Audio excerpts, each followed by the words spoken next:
Sobrang sakit.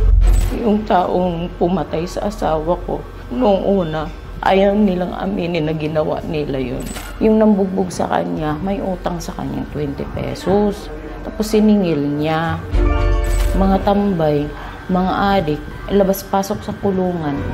Bilang volunteer ng Quezon City Anti-Crime Advocate si Mang Joselito, matyagang binibigay ang kanyang oras para makapagserbisyo na walang hinihinging kapalit. Hindi naman maayos yung kanyang pagkamatay kasi para na rin siyang pinaslang ng mga tao na walang kalaban-laban. Noong time na yun, anong nabugbog siya, may tumakbo doon sa akin sa bahay. Sabi nga, binugbog na daw siya. Tapos, nakahandusay na siya doon sa gilid sa gilid ng gutter. Nung nakita ko siya, kinausap ko siya. Tapos, dumilat yung mata niya.